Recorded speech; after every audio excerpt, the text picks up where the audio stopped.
कहते हैं गांव के पास एक पुराना डरावना जंगल था। उस जंगल में एक टूटी फूटी झोपड़ी थी। वर्षों पहले लोग कहते थे वहां एक तांत्रिक रहता था। वह इतना शक्तिशाली था कि आत्माओं से बात करता, और अगर गांव का कोई भी आदमी उस झोपड़ी के पास से गुजरता तो वो तांत्रिक उसे अपने बस में कर लेता, और फिर वह दोबारा लौटकर कभी गांव वापस नहीं आता। पता नहीं वो तांत्रिक उन लोगों के साथ क्या करता। और फिर एक दिन वो तांत्रिक अचानक से गायब हो गया। उस दिन के बाद वो तांत्रिक उस जंगल में दोबारा कभी नहीं दिखा। लेकिन आज भी हर अमावस्या की रात को उस झोपड़ी में से अजीब सी मंत्रों की आवाज आती है, जैसे कोई वहां अभी भी मौजूद हो। लेकिन एक दिन शहर से कुछ लोग जंगल घूमने आए थे। उन्होंने तय किया कि वह कल जंगल में घूमने जाएंगे। सुबह होते ही वह जंगल की ओर निकल पड़े। जंगल में घूमते घूमते उन्हें टाइम का पता ही नहीं चला कि कब शाम हो गई। लौटते समय रात बहुत ज्यादा हो गई थी। तभी उनका दोस्त रवि बोलता है, रात बहुत ज्यादा हो चुकी है। आज हमें एक रात इसी जंगल में बिताना होगा। चलते चलते उनकी नजर एक झोपड़ी पर पड़ती है। तभी दीपक बोलता है, अरे देखो सामने एक झोपड़ी है।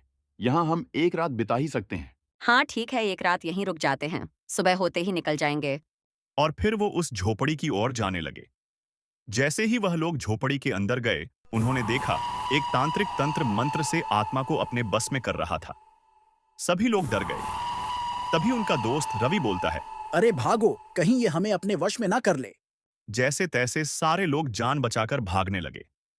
तभी अचानक दीपक का पैर एक पत्थर से टकरा जाता है और वह नीचे गिर जाता है। सारे लोग आगे निकल जाते हैं और दीपक पीछे रह जाता है। आगे जाकर वो देखते हैं कि तांत्रिक हमारे पीछे तो नहीं आ रहा है। तभी उन्हें एहसास होता है कि दीपक कहाँ गया। लगता है दीपक को तांत्रिक ने अपने वश में कर लिया है। अब हमें दीपक को बचाने के लिए गांव वालों की मदद लेनी होगी। वे सारे लोग गांव की ओर निकल पड़ते हैं। कुछ देर बाद वो सारे गांव पहुंच जाते हैं और वह गांव के मुखिया को सारी बात बताते हैं। उनकी बात सुनने के बाद मुखिया को बरसों पुरानी बीती हुई बात याद आती है।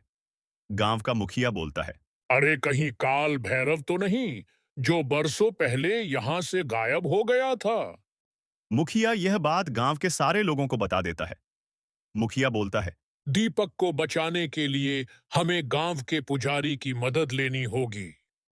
मुखिया दीपक को बचाने के लिए गांव के सारे लोग और पुजारी की मदद लेता है। गांव के मुखिया और पुजारी सारे लोग जंगल की ओर निकल जाते हैं। जंगल पहुंचकर और वह सारे लोग झोपड़ी की ओर जाते हैं।